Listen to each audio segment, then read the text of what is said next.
Indonesia sebagai negara demokrasi terbesar ketiga di dunia telah menggelar pemilu presiden dan legislatif kelimanya sejak berhasil lepas dari rezim otoriter pada tahun 1998. Pemilu kali ini mencatat sejarah sebagai pemilu demokrasi satu hari terbesar di dunia dengan lebih dari 204 juta pemilih Indonesia memberikan suara mereka untuk memilih presiden dan juga wakil presiden serta lebih dari 20.000 legislator lokal dan nasional.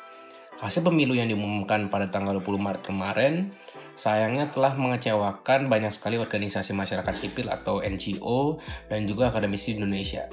Terdapat dugaan pelanggaran etika dan hukum serta intervensi negara yang signifikan. Peran NGO sebagai pengawas pemilu menjadi semakin krusial dalam situasi ini. Mereka mencakup kelompok informal dan organisasi formal yang secara umum bertujuan untuk memajukan demokrasi dan juga keadilan.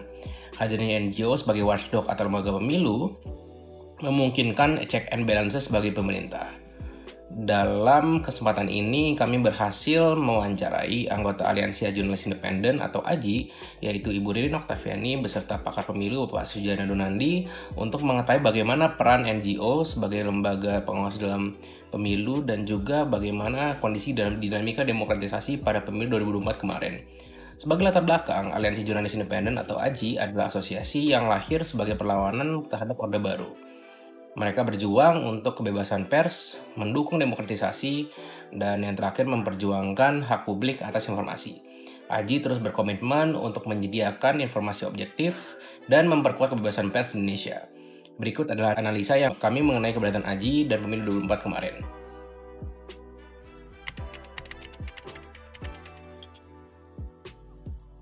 Halo teman-teman, perkenalkan nama saya Ririn Oktaviani, ya. Saya bergabung dengan AJI itu kira-kira baru 2-3 tahunan gitu. Yang bisa dilakukan AJI untuk wartawan-wartawan Indonesia itu adalah dengan membekali mereka dengan pelatihan sedemikian rupa, bagaimana kemudian bisa memotret gimmick-gimmick politisi dan lain sebagainya gitu. Bahkan karena AJI biasanya bekerja sama dengan Dewan Pers itu juga mengeluarkan pedoman untuk melakukan peliputan pemilu. Bicara pilpres ya, setiap paslon itu biasanya akan ditempel wartawan gitu. Kenapa kok setiap paslon akan ditempel wartawan? Karena supaya isunya tuh running, tapi juga masyarakatnya gitu kan. Masyarakat juga nggak kalah cepet untuk kemudian memviralkan dan lain sebagainya lewat sosial media. Adalah kesiapan juga dari masyarakat kita untuk berpolitik gitu, atau berdemokrasi gitu kan.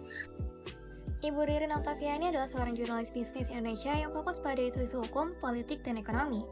Ibu Ririn telah bergabung dengan Aliansi Jurnalis Independen selama sekitar 2-3 tahun. Sebagai anggota AJI, Ibu Ririn mendapatkan berbagai kelas bimbingan terkait isu-isu spesifik seperti hukum.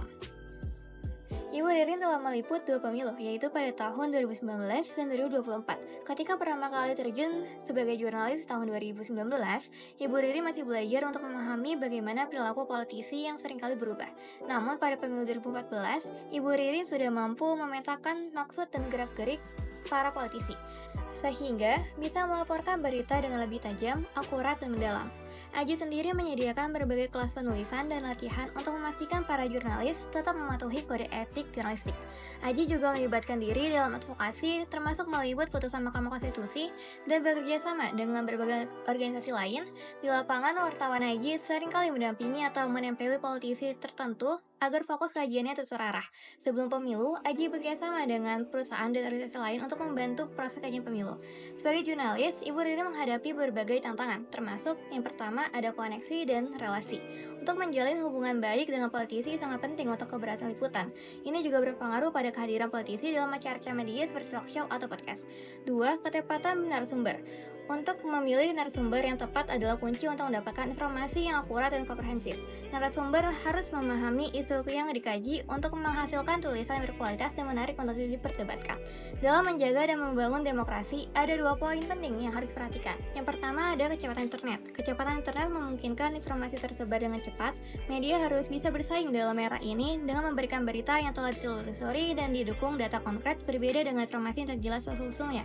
Kedua, kesiapan masyarakat. Masyarakat perlu siap untuk memeriksa kebenaran berita yang muncul dan menghindari hoaks. Edukasi tentang bahaya hoaks sangat penting, terutama di daerah tertinggal, terdepan, dan terluar.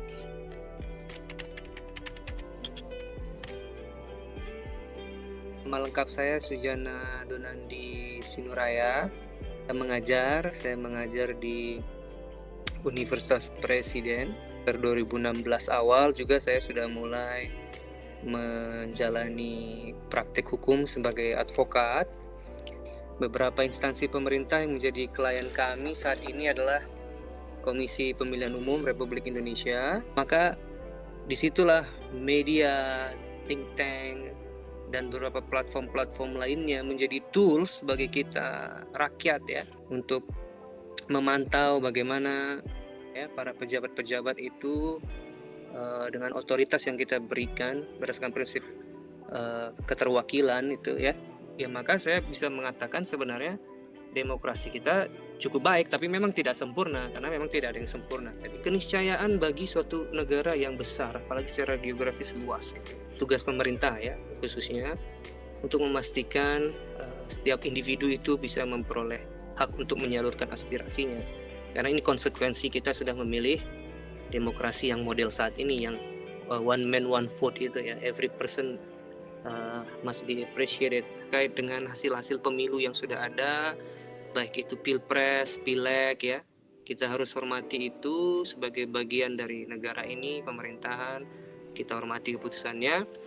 Nah, dan untuk itu maka tiap-tiap orang haruslah ya berjiwa besar lah ya, kan pilihan itu kan berbeda-beda ya, pilihan itu berbeda-beda, tapi dalam perbedaan kita tidak bermusuhan kan begitu ya. Perbedaan pendapat itu tidak membuat kita bermusuhan, tapi kita menjadi mitra dalam berpikir dengan orang lain.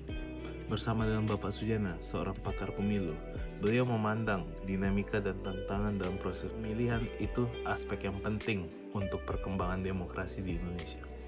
Menurutnya, lembaga pengawas seperti NGO, media, dan para think tank berperan krusial dalam memastikan transparansi dan akuntabilitas pemilu. Mereka memberikan informasi pada masyarakat dan kritik konstruktif terhadap praktik demokrasi. Media juga berperan dalam memantau kinerja pejabat dan memastikan kepatuhan terhadap hukum. Evaluasi pemilu menunjukkan bahwa meskipun ada tantangan normatif seperti keragaman budaya dan norma sosial, pelaksanaan pemilu umumnya akan berjalan dengan baik. Dalam transisi politik, Bapak Sujana menekankan pentingnya mematuhi hukum, menghormati hasil pemilu, dan mengelola keragaman pendapat politik. Media dan elit politik itu berperan penting dalam edukasi politik dan menangkal penyebaran informasi palsu, mendukung sistem demokrasi yang kuat dan inklusif di Indonesia. Sebagai penutup, saya ingin menekankan peran penting yang dimainkan oleh asosiasi seperti Aliansi Jurnalis Independen atau AJI dalam menguasai proses demokratisasi pemilu di Indonesia. AJI bersama dengan berbagai organisasi masyarakat sipil lainnya berkomitmen untuk memastikan bahwa pemilu berlangsung secara adil dan transparan. Mereka tidak hanya aktif dalam mengawasi dan melaporkan setiap pelanggaran yang terjadi, tetapi juga memberikan pelatihan bagi jurnalis untuk meningkatkan kualitas peliputan berita pemilu. Pelatihan yang diberikan oleh AJI membantu jurnalis memahami etika jurnalistik, cara meliput pemilu dengan objektif, serta bagaimana mendeteksi dan melaporkan kasus kecurangan atau pelanggaran pemilu. Dengan demikian, jurnalis dapat berperan lebih efektif sebagai pengawas independen yang mampu menjaga integritas proses pemilu. Kerja keras dan dedikasi dari asosiasi seperti AJI sangat penting dalam mendukung demokrasi yang sehat dan transparan di Indonesia. Mereka memastikan bahwa suara rakyat didengar dan hak-hak demokratis mereka dijunjung tinggi. Terima kasih atas perhatian semuanya, dan mari kita terus bekerja sama untuk menjaga dan memperkuat demokrasi di Indonesia. Bye.